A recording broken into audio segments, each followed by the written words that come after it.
waaban mayno anagu nafteena taliyii igu horreeyay Allah u naxariistay wuxuu dhintay waajibaadkiisa isagoo gudanaya saaxiibadayna waxay baxeen ayagoo waajibaadkooda gudanaya nafteena Ilaahay baa qoray maalintan dhimanayno waxaan diyaar u nahay inaan qarankan iyo dalkan iyo dadkan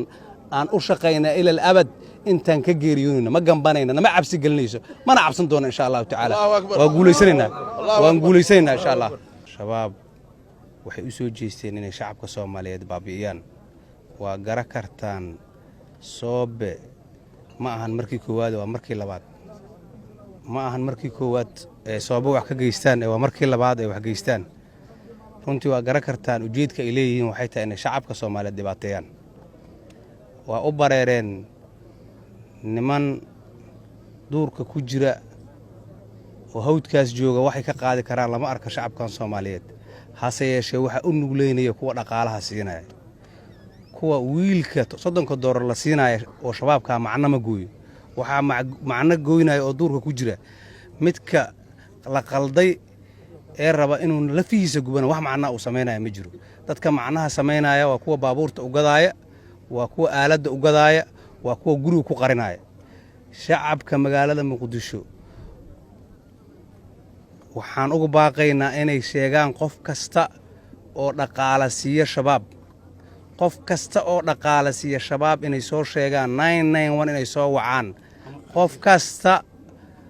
oo shabaab ah oo dhaqaale siiyo ama dhaqaale soo weydiista ama lambarkii weydiiyay inay 991 sheegaan sidoo kale waxaan u sheegaynaa anagoo fulinayna amarkii madaxda qaranka ay soo saareen qofkii shabaab $1 siiyay uu nooga daran yahay qof xabad ku dhuftay qofka hal xabba ku dhuftay $1 qofka siiyay hal xabad oo gaday qofka $10,000 siiyana gaari qarax uu gaday 100 qof oo dilay waxaan la dagaalami doonaa midka aan kula jirno dad wiilasha dhalinyarada ah ee la qalday ee shabaabka aan kula jirno mid ka daran dadka dhaqaalaha siinaya ma aqbalayno in dhaqaalaha magaalada Muqdisho laga aruurshay lagu gubo mardama ma aqbali doono shacabka Soomaaliyeed ha fool jignaadaano waxay u soo jeesteen shabaab inay cadow inay laayaan shacabka Soomaaliyeed uma socdaan ciiday dawlad iyo askar iyo ciiday u socdaan lama arkay shacabka ayay rabaan inay xasuuqaan iyadoo ujeedkoodu tahay inay baad ka qaadaan ilaa abad ma maalin kasta ma waxa lacag ku bixinaysaan in walaalkiin la dilo in hooyadiin la dilo in adeerkiin la dilo in qof aan waxba galabsan la dilo ma aqbalayno qofkii bixinaya ee raba lafihiisa in asaga la dhibaateeyo raba ee lacag u baxshay in lagu dhibaateeyo raba ee raba inuu dadka shacabka Soomaaliyeed dhibaateeyo ilaa abad yeelimayno asaga nooga daran qofka shabaabka lacag siiya ka daran qofka shabaabka ah ee wax fulinaya intaas kadib shacabka Soomaaliyeed haba indhooda kor ha u qaadaano guryaha dadka ka kireynayaan ha ogaadaano geerishada dadka ka kireynayaan ha ogaadaano baabuurta ay arkayaan iyo wax Allah waxay arkaan oo dhaqdhaqaaq ah nala soo socodsiiyaan waxa dhici karta dadka meesha ku dhanta kuwa kamida inay waxay ka shaqeeyaan arkeen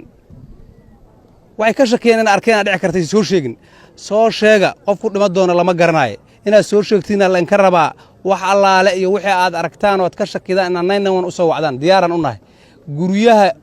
guri kasta oo gaari ku jiro oo aad ka shaqisaan la garanayn dadka hantiilayaasha ah ee guryaha leh waxaan ugu baaqaynaa inaysan guryahooda ka kirin qof aysan garanayn inaysan guryahooda ka kirin qof aysan garanayn